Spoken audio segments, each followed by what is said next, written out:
Broadcasting live from the Themyscira X Games, this is Pop Culture Reference, your one-stop reference for all things pop culture. I'm one of your hosts, Garrett Strother. I'm one of your other hosts, Seamus Connolly. I'm Ricardo, what's up? I legit almost laughed again when you said X Games, but... I'm glad, Seamus, that you came up with that and you're just so delighted by your own joke. I really am. You know, we'll talk about that when we get to our main segment for today, Wonder Woman 1984. And before we get into our news today, we just wanted to extend our sincere well wishes to John Mulaney and his loved ones for the hard time they're going through right now. And we're just thinking about them and hoping for the best for them. Well put, Seamus. Thank you. Alright, on to news. First up, this is one that I imagine Ricardo is both excited about and doesn't really care about, considering how many box sets of bad things he's already got. Coming January 2021 to HBOMax are Batman the Animated Series and Batman Beyond. Rad. I'm pumped for that. We had some great times watching some very choice Batman the Animated Series episodes, and it'll be glad to have them all at my fingertips now. And I've only ever had the VHS of the Batman Beyond beginning stuff, so this will be maybe my first time gonna go back through to watch it all. Batman Beyond, I've only ever seen the Return of the Joker movie. Great movie, though. I watched a lot of Batman Beyond when I was a kid, but I've seen a pretty limited amount of the animated series, so I'm thinking that I might as well go back, hit the animated series, and then do Batman Beyond. Ricardo, I know you've got the Blu-ray of the animated series, so you're probably not so excited, but I'm excited to hear your thoughts on Beyond. I'm assuming you'll check it out. Yeah, back in the day when I was a kid, I didn't really watch Beyond because in my little kid brain, I was like, that's not Batman. I want to watch Batman. But yeah, I think I'd like it more now. Speaking of the animated series, that's what I'm doing currently. Like every night before bed, I'll pop on a few episodes, making my way through the whole series. That's great. This seems to me like the final nail in the coffin for DC Universe, not that it wasn't already dead. That used to be the only home to stream Batman the Animated Series. Yeah. Well, now they gotta bring over all the other ones. Gimme Static Shock. Gimme Justice League Unlimited. I feel like those have to be coming, especially since even DC Universe exclusives like Doom Patrol are on HBO Max now. They'll make their way there, I'm sure. And, I mean, God knows when the actual release of the new Batman movie is going to be. I mean, everything has been pushed back forever, and it just kind of keeps tumbling down. So maybe this will be a good fix for Batman stuff. WB is moving all their stuff to HBO Max. You might see Batman sooner than you think. We'll see when the lawsuits settle out. I don't even know how that stuff is going now, so... Next piece of news. Indie darling A24 distributed Minari has been snubbed by the Hollywood Foreign Press Association by not being nominated for a Best Picture category by the Golden Globes, instead being relegated to Best Foreign Language Film despite being produced, starring, and taking place in America.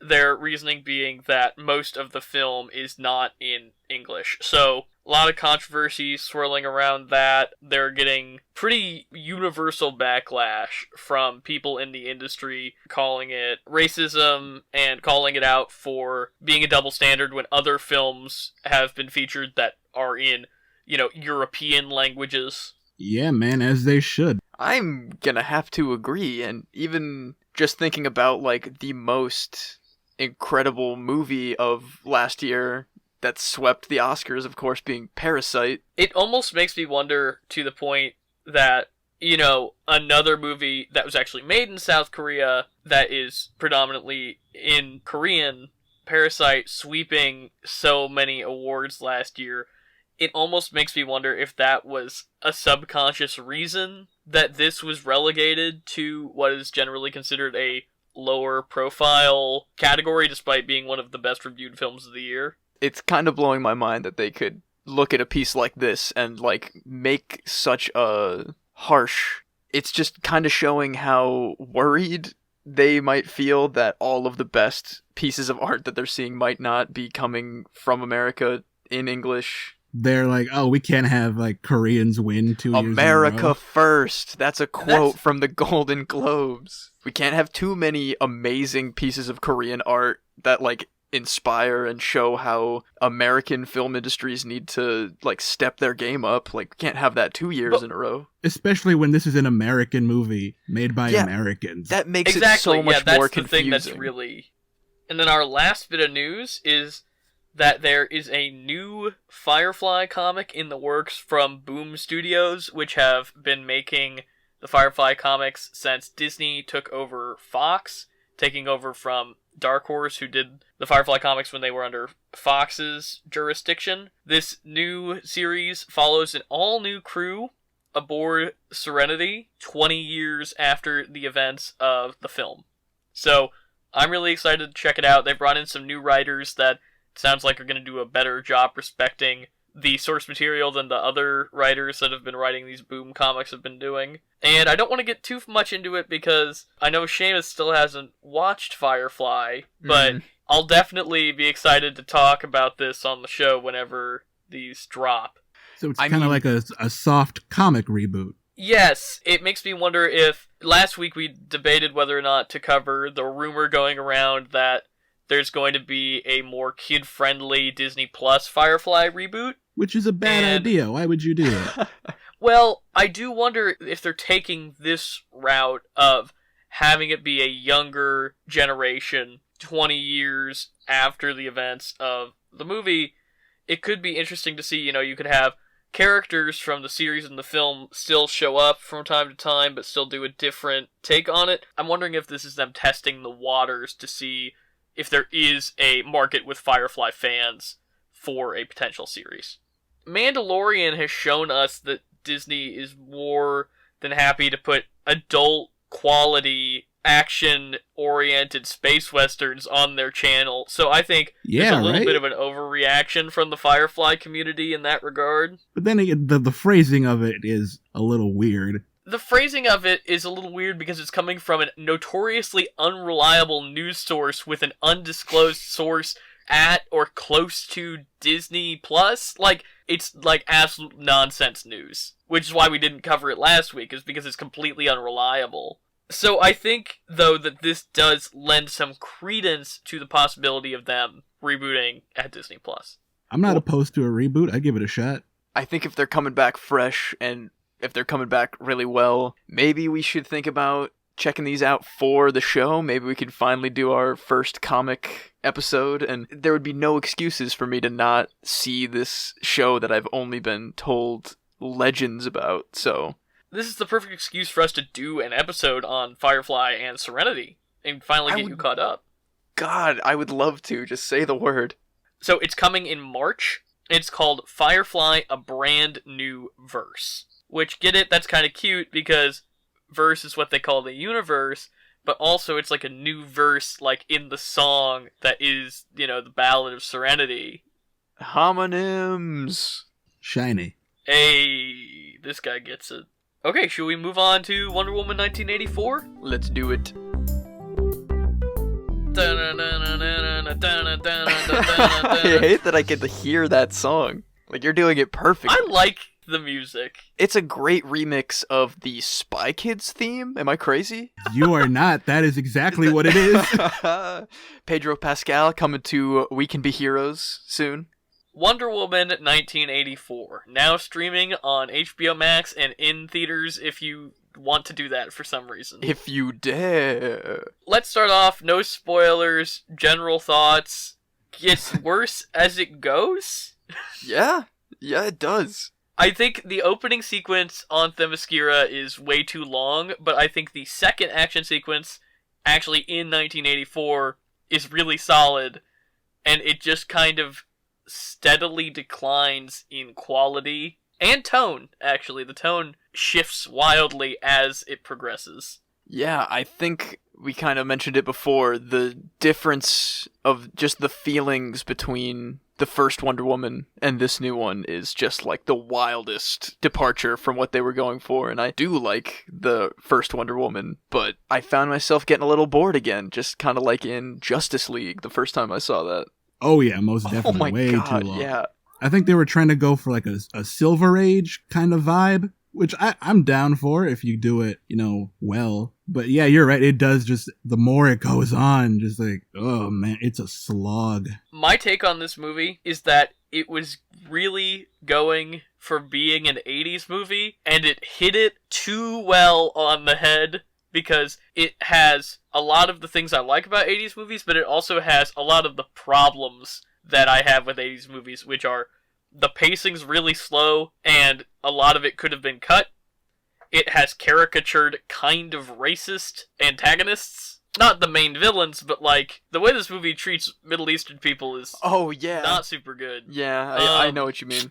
But it also does have that kind of swashbuckling, Indiana Jones-esque action. I think the action sequences are still really good. Going up to the third act, I think the action sequences are good. Yeah, you touched on, it's too long, really. They could have been, like, 45 minutes shorter, even. Easily. You know, this is a lot, maybe going more into spoilers, but the stakes of this movie are not, you know? Like, there are none, really. The second I was in that, I was kind of like, alright, well, we know what happens with her future through, you know, the other Snyder movies. We know what happened in the past. It felt like a weird throwaway bottle episode almost, because I knew it wasn't going to matter. The problem is, I think that it inflates its stakes far too rapidly. Every time there's a stakes raise, it doesn't really feel earned. It just feels like the movie stumbling into a new set of rules that it's made for itself. It's kind of the same way with character, because this isn't too much of a spoiler, but Barbara Minerva, I think, is way misused in this movie. I think Kristen Wiig, and I do not usually like Kristen Wiig, kinda period, but Whoa. I think she's actually pretty good. I think she is specifically channeling Michelle Pfeiffer's Catwoman. Yeah. She wasn't doing Jamie Foxx's Electro? Well, Is that that's not the what thing. was happening? It's written like Jamie Foxx's Electro. I think that it is a better performed character than it is a... That's also the case for Pedro Pascal's character in this film. That's definitely the case for... It's in the first trailer. I don't know if this is a spoiler or not. Light spoiler for a character who is in this movie. Steve Trevor, as played by Chris Pine, is far better performed than he is written. Yeah, that's for sure. Yeah. But yeah, overall, I think this movie is tonally inconsistent, bloated, but still has some things that are worth watching. Namely, the performances and the action. Yeah, you'll be glad you caught this at home. I don't know how I would have felt if I watched this in a theater. Especially because some of the compositing is really bad. Like, the green screen in some of these shots. Yeah, man. Oh, boy. Yeah, I think you both just described every DC movie in the last however many years. I think this is better than most DC movies. I'll say that. You know what? I think, Okay, that's fair. I think it suffers from a lot of the same stuff the other ones do, but I would watch this over Man of Steel any day. In a lot of ways, it is a better Superman movie than Man of Steel. You know what? And it's definitely... Ricardo, I don't want to jump too far ahead with your Google Doc here, but I had the same thought that it is very tonally in line with, a Richard Donner Superman movie. Yeah, very light, heavy on the cheesiness. I'm getting so many things I want to talk about in spoilers. I guess I'll have to wait until the dam breaks. I mean, we've said what we have to say about this movie. If you enjoyed the first Wonder Woman, I still would encourage you to watch this movie because I think there's enough in it to warrant it. I do think you will get bored. It's maybe a movie, and I hate to be this guy, it's maybe a movie that you have on while you're doing something else and watch when it interests you. That's the perfect way to watch this movie. I guess before we move into spoilers, double feature suggestions, guys? Well, besides the first one... yeah, like we said before, the Richard Donner Superman, they've got a very similar tone. They're clearly going for that sort of style. I think that's my pick too, Ricardo. In my mind, when I was watching this, I just couldn't get... And maybe it was because I just got a Blu-ray copy of this for Christmas, but I felt so much Edward Nygma energy from Kristen Wiig. Of just my hair's messy. I'm obsessed with the boss, who I want to be my best friend, and then I'm evil once I have powers. So I'm going Batman I wear forever. Glasses. Yeah, the glasses. Pull the Spider-Man move and get her vision better. That's very fair. Because I think also, Batman Returns wouldn't be a bad contender. Oh yeah, exactly like you were saying before, with all of the Michelle Pfeiffer energy in that. You could also watch the old Linda Carter show, which is on HBOMax now. Oh, yes, it is. That's I actually true. didn't know that was on HBOMax now. Alright, this is our official spoiler warning for Wonder Woman 1984. Spoiler warning, yes. We touched on Pedro Pascal and his character. Who else did not care about his family struggles and his son? Oh my goodness. They didn't ask us to care. It's ridiculous. Why do they think they earned that? Well, they definitely ask us to care when they're reunited towards the end of the movie, and it's supposed to be like kind of an emotional moment between him and his son, but it is just nothing. His son Just that looks like- nothing like him. That is also true, yeah. But just like the first Wonder Woman, it has the problem of its third act is bad because it has huge problems with its first act. That it doesn't do the legwork to set up that relationship well enough for us to be invested in it. Also, there are weird beats where, like, when the kid says he wishes for his dad's greatness and, like, the wind goes...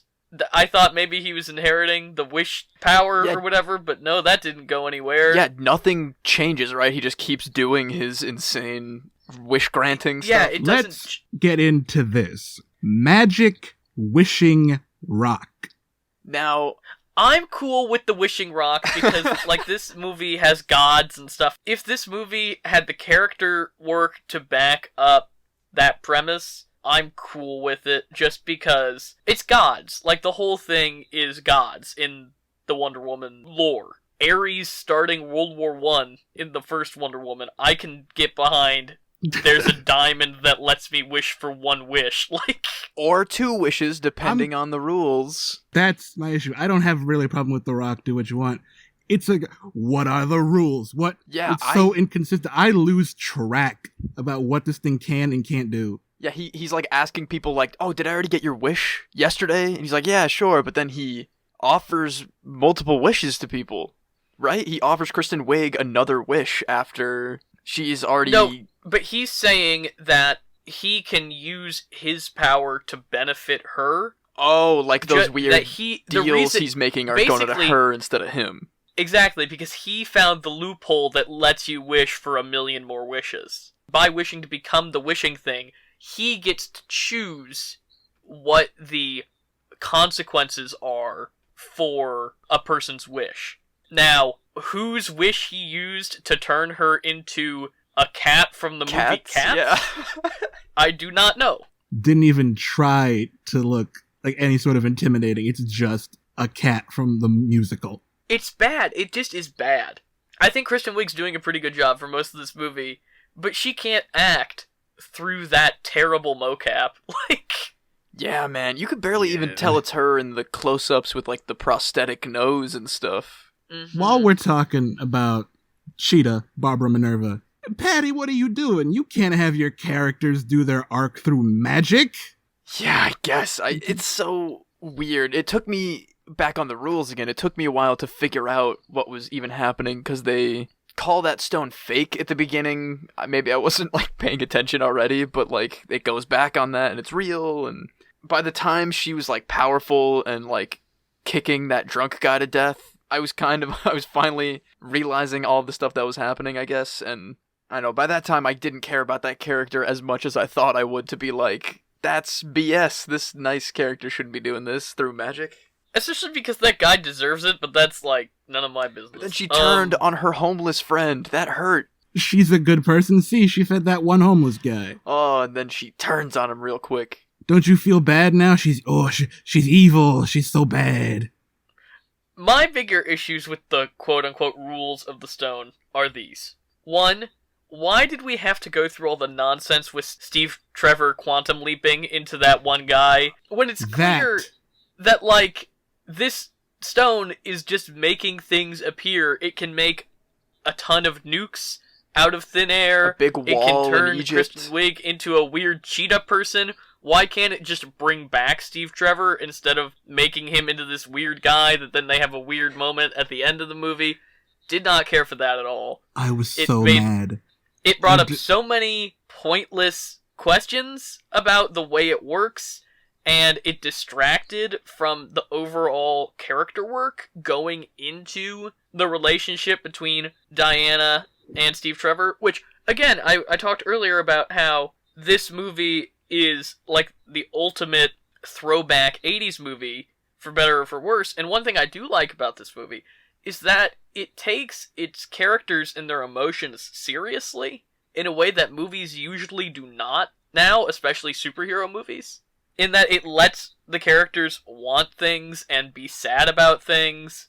I think, actually, the scene where she realizes that he's back is very emotionally effective. Yeah, you mean at the gala party? Yeah. I could not work past the quantum leap thing. I don't know what it is about it that is just deep in my soul, just like irked me. Just like, I got so mad for something not that all that important. Because it's bad writing. It makes the story more bloated. They had to hire a whole other guy for no reason. One other thing that I kept thinking of was, like, if there was no big cataclysmic, like, wish-granting apocalypse, they would have just stolen that guy's life. There was no hesitation for them to be like, wait a minute, there was a man living here with a life. Chris Pine just goes like, I guess I'm some kind of engineer, sure. And, like, they're just like, well, we'll steal this guy's whole body if it means that he could be alive again. On top of that, I don't think that the themes that are supposed to be justifying the magic of the rock are really working. Like, when you buy into something like the magic of Harry Potter, there's certain understandings you have about the analogies with love and friendship going on, right? This gets so muddled with, it's a wishing rock, but really it's a lying rock, but really it's a monkey's paw, but so the lasso of truth can overpower it, but not really, but you have to rescind your wish. But, like, there's no clear thematic analogies being made to, like, lying versus wishing versus truth versus desire versus love. And even Steve Trevor talks about that in the movie. Is it supposed to be like a greed thing? Seems like that for Pedro Pascal's character, whose name I can't remember, even though they say it a lot. Maxwell Lord, yeah. But like you said, he's like just kind of tricking people into saying the words I wish without... Like, that intern didn't really want a Porsche that badly, I'm sure. He's just like trying to get people to... Mm-hmm. I don't know. It was frustrating, to say the least. In an effort to be timely and speak to contemporary themes, the movie attempts to conflate greed and lying, which definitely have a correlation to them and could be combined into a compelling villain, especially for the 1980s, but doesn't really do the work to show you how those things work together with the stone. It doesn't make sense. The themes themselves No, you try to think about them and you just get tangled in nonsense because that's what most of that movie is. I think that they bit off more than they could chew if it had been a smaller stakes story where they focused more on Pedro Pascal and his son and trying to build up his empire without getting the president and the Cold War involved. My God. That maybe it wouldn't have mattered so much, but it's just too ambitious and trying to cover too much ground for the quality of the writing. Oh, God. Why is she trying to keep a secret identity despite not wearing a mask and being clearly visible to like hundreds of people? I will not tolerate this discussion when we do like every superhero movie now. Nobody wears a mask unless you're Spider-Man. I will not tolerate this. Why does Clark Kent keep a secret identity when he doesn't change his appearance at all? But she intentionally takes out cameras. That is the least of my concern. I thought it was weird. Like, she doesn't normally have one of those. Not in like, the modern comics, anyway. That tradition is as old as Wonder Woman herself. You look at the old comics, you look at the old TV show. I'm not up on my current Wonder Woman stuff, but usually Diana Prince is her alter ego. She usually works for Steve Trevor, though, so, like, usually she's Steve Trevor's secretary. That's not my business, God. But, like, that's part of the character as much as it is part of Superman's character. That's true. I feel like, in a similar vein of that, though, it's like she's trying to protect a secret identity to live a normal life, to, like, kind of be at peace in some kind of way, where she doesn't have to be out there all the time, but I thought there was going to be some kind of big event with all the wishing at the end where she does her big broadcast that would, like, you know, snap change everything back to normal instantly and everybody would forget about what happened and Wonder Woman wouldn't have directly spoken to every single person on the planet, but now I just feel weird about the implications of she's trying to preserve an identity and also save the world in a way that nobody talks about, like that one time that a giant wall came out of nowhere and divided Cairo in the future. Batman's not like, oh, was that you from 1984? I've fully bought into the whole, you know what, DC, we're in the multiverse now. Nothing matters. Any inconsistency, it happened in another dimension. Yeah, that's fine with me, I'm too. in. I agree. But I think, Ricardo, to your point about her secret identity, it is interesting that it does so much to set up that, she doesn't have a life, really, outside of Wonder Womaning and her work at the museum. It would have been interesting to see Steve Trevor, who is spending this entire movie trying to convince her to move on from him. He doesn't even bring that up. He doesn't bring up, why do you have the secret identity that you're protecting if you don't have a life that you're living? That would have been great. You should have wrote this movie, Garrett. That's a very good point. That should have been brought up. Speaking of Chris Pine and his whole deal, I was watching this with my sister, and the whole time she was just like, she's been hung up on this one dude for over 60 years. Girl needs therapy. She also slipped in I'll never love anyone again right before like the weekend they spent together ends. She's just like, yep, I'll never love anybody again. She never did. Don't she and Bruce Wayne flirt a lot in those other movies? Am I misremembering that? I mean, that's also 30 years after this movie. She said, never love anyone again, Garrett. Again, back 30 years. And he says back to her, I pray that's not true, Seamus. Well, whatever. She's been doing it long enough.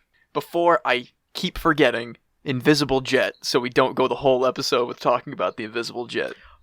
Yeah. For everyone at home, we've been talking a lot of smack. We're going to actually talk about something we liked about this movie. The Invisible Jet. They just walk onto an airstrip and steal a jet, but whatever. It's fine. I don't care. Since Diana works for the Smithsonian, she is able to access the assets of the Air and Space Museum. And also, since it's the 80s, I'm more cool with her being able to just walk wherever she needs to go. Like, security was more lax. I guess that's fair. And it was in the 80s. Than it is now. You could do literally anything whenever you wanted to. Oh, the 80s. All the action sequences in this film do a really good job of establishing the rules of the action sequence, establishing the geography of the action sequence, and then escalating the stakes. And this is no exception. You get in the plane, you understand what the goal is, where they're trying to go, and that Trevor is excited to fly his new toy. Then, you cut to the air traffic control tower. That is in play. You understand that they have radar, and that they are aware that the plane is moving. Then, shortly after, Diana is able to recognize the fact that radar is in play. Then you have the jet scrambled. The stakes keep getting escalated in a way that makes sense from the previous thing that just happened. And that's good action writing. To the point where the invisibility cloak around Themyscira, which we already have established is in Wonder Woman's power set, she is able to manipulate into being the invisible jet, simultaneously, doing fan service well, and making it relevant to the problems that the characters are facing in the moment. Yeah, I don't know. It felt like one of the only genuine moments of, me enjoying this, just kind of smiling, but oh damn, they actually they went with something that might have been a little weirder to fit in a lot of ways, but they did it so well, like you were saying, that it didn't feel like the lazy fan service they could have done, and it still gave me a little, ping in my brain of oh, I get the reference, this is actually enjoyable. I never thought I'd get to see the Invisible Jet in a big budget live action movie. And they managed to do it in a clever way, so I'll give them that. And also, them flying through the fireworks is just charming. I enjoyed it. It's also a Christmas movie. Oh, that was hilarious. That the forced Christmas release scene right at the end felt so awkward. Do you think that was a tack on for the home release? I imagine they've been retooling this for all the amount of extra time they've had and ended a summer 4th of July release with a Christmas stinger. It kind of makes sense, just because it's a time jump, because it's been however many months, and the world is getting back to normal, and Christmas is a recognizable date. And it was just to bring back up the dude whose life they stole again. Yeah, that's a weird thing, that they bring him back. That didn't need to be. That scene did feel really awkward to me, especially it didn't feel like the end of the movie at all. There was no closure And I think part of the problem is we don't really get closure. Steve Trevor leaves very abruptly, because that's the point of that character, is that she needs to sacrifice being with him to go save the world. But we don't get closure on what happens with Cheetah, because she's still alive at the end of this almost movie. forgot. They didn't establish anybody else for her to really play off of at the end of the movie, so it's just kind of her walking around enjoying the world, which doesn't feel very climactic. Because there is a good little after-credit, mid-credit stinger with your girl Linda Carter. Absolutely, yeah, that was a good bit, because I kept thinking, whenever she said, I tried to find her, but all I could find was her armor, I'm like, oh, okay, so she's running around somewhere. Yeah, they could have ended it with kind of a little, maybe not like a team-up, maybe a team-up, I don't know, that'd be fun. Linda Carter will return. That's an interesting question. Do you think that that is a setup for that character to return, or do you think that it's just a nice little bit of fan service? Porque no los Yeah. dopes. I was going to say, it's an interesting idea to have that go around, and if anything is going to get me interested, then I might as well throw it into the ring. Because, like I said, I'm not quite interested in probably ever seeing this movie ever again. Let's briefly discuss, I guess. Obviously, this movie gets its name partially from 1984, the George Orwell novel. And I just want to briefly touch on, because we were talking about this before the show, I felt like part of the reason that this movie's themes were so muddled is they were trying to force in justification for why this movie is called that, with the manipulation of media and technology, and the idea of objective truth versus objective lies. Yeah, I definitely thought we were going to be getting hit over that. I thought, like, the enemy was going to be, like, a Big Brother type and not, like, a Magic Genie type. But maybe that's why I felt like we didn't get enough of that. But I definitely do see where you're coming from with, like, the difference between, say, the super limited technology of World War I versus this, you know, we don't know what she's really been doing in between that time. So it is interesting to see how they work that kind of threat in. But yeah, I think we're ready to move on. Alright boys, we're gonna stick talking with Wonder Woman just a little bit longer, because our pop culture reference for this week is the monkey's paw. And the reason we're doing that is because the idea of the monkey's paw is a central tenet and even referenced in Wonder Woman 1984. So the monkey's paw is an original short story by W.W. Jacobs, written in 1902, and in the story, the owner of this paw is granted 3 wishes, but the wishes, as a consequence of interfering with fate, have some kind of dark twist that impact you negatively in unexpected ways. And you see this trope pop up a lot, and basically the entire point is be careful what you wish for. Yeah, that's definitely, like, the general moral of any kind of monkey's paw inspired stories. You'll find it all over pop culture. Definitely a big one, an early one that I knew it from was The Simpsons, has a very classic monkey's paw episode. And like you said, kind of the entire plot revolves around that monkey's paw set of rules in Wonder Woman. And I mean, you see it not explicitly referenced as a monkey's paw. The one I think about all the time is the Twilight Zone episode, Time Enough at Last. Which, if you haven't seen that episode, just go watch it and stop listening to me talk. But it's about a guy who, he has a sad life and he's downtrodden, and he's always trying to read. His boss is cruel to him and doesn't let him read, and his wife doesn't let him read. And he works at this bank, and he's down on his lunch break in the vault, reading, when nuclear Armageddon happens. And finally, he's got all the time in the world to read, and he breaks his eyeglasses. But that's not fair. There was time now. So that's a classic example, like you said, Seamus, of a monkey's paw that isn't, like, you know, he's not actually wishing on a monkey's paw, but he is making this wish that's getting twisted beyond what Yeah, it's he just wanted. like ironic consequences to not so thought out desires that get you. That's why maybe I also had a little gripe with the wishes in Wonder Woman, because they didn't seem quite so ironic when they were being twisted back. Pop, pop, pop, pop, pop, pop, pop, pop, pop, pop quiz. Quiz. Seamus,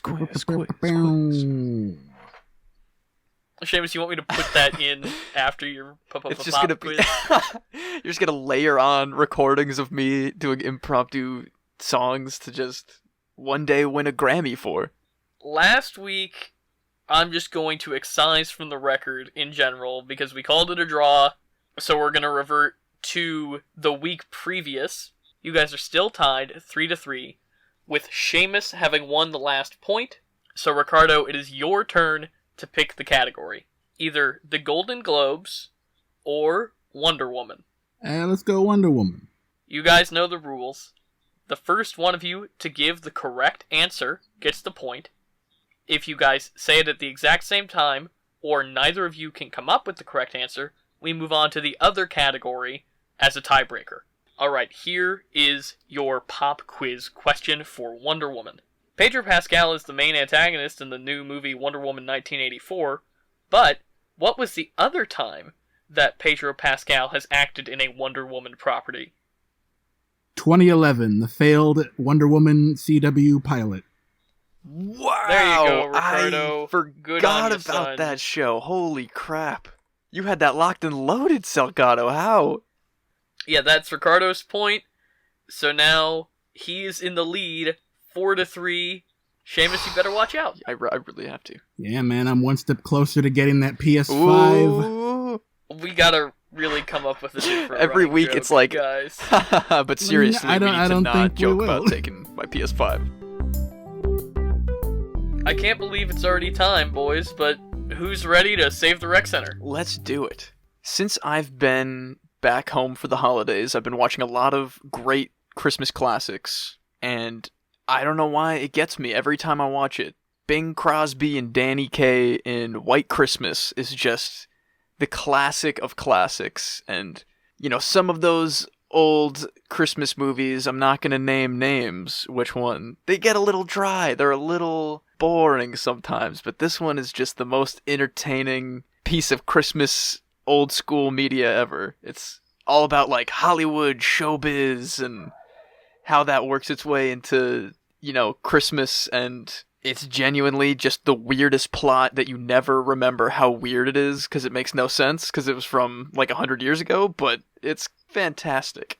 I will not have General Waverly disrespected on this Come on, man, podcast, you know there's Seamus. insane plot holes that make no sense. I will not have General We'll Waverly follow the old disrespected man wherever on he this wants to go. podcast. I don't know all the words to that, but I have already sat through your It's a Wonderful Life subtweet. I will not permit this to go any further. oh, what do you... In a very similar vein, Seamus, this is one of my most recent Christmas rewatches. I will not dub it a Christmas movie because I don't want to get into a stupid semantic debate. But I did watch it on Christmas Eve. It's how I rung in Christmas Day. All-time classic. Ricardo, this is specifically directed at you. Die Hard. I'm not going to get into a fight with you. It's a Christmas movie. We talk about it all the time on this show, and I watch it pretty much every year. I love it to death. It is astounding how good the screenplay is. Like, I truly am mesmerized by the fact that it's a masterclass in screenwriting.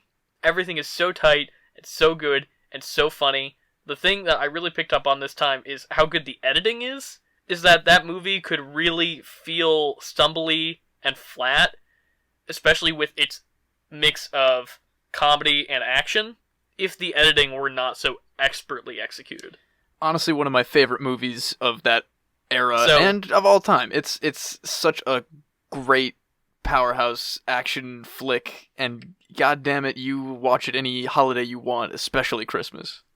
I watched this a couple days for ago. the first time? I tried watching it, I think, last year, but it was 2 a.m. and I fell asleep. Ricardo, we're gonna do a full episode on it someday, but I gotta hear your initial thoughts. Oh, I Yeah, enjoyed that. good. I thought it was really fun. One of my all-time favorites, I've been recently revisiting it, Futurama. I decided to put it on randomly for some background noise, and then I just got really, like, hooked back into it, and just remembering all my favorite episodes, and just really kind of taking into just how funny that show was. It's just like the writing is so clever. There's jokes upon jokes. Alright, I think that wraps us up for this year of 2020 for Pop Culture Reference. Everybody, let us know how many times you'll be watching Rudolph's Shiny New Year between now and the end of the year. It's probably at least 5. Christ. I know it is for me. But yeah, next week we'll be coming back with Disney Pixar's Soul, streaming exclusively on Disney+. So if you want to get caught up, make sure you watch that. If you want to reach the podcast, you can tweet us at PCR_podcast. Send us an email at popculturereferencepod@gmail.com. Make sure to interact with us on whatever platform you're listening on. Subscribe and give us a like on YouTube. Give us a rating on the iTunes store. Anything you can do really helps the show out. But until then, we'll see you next week. Adios, amigos. Bye-bye.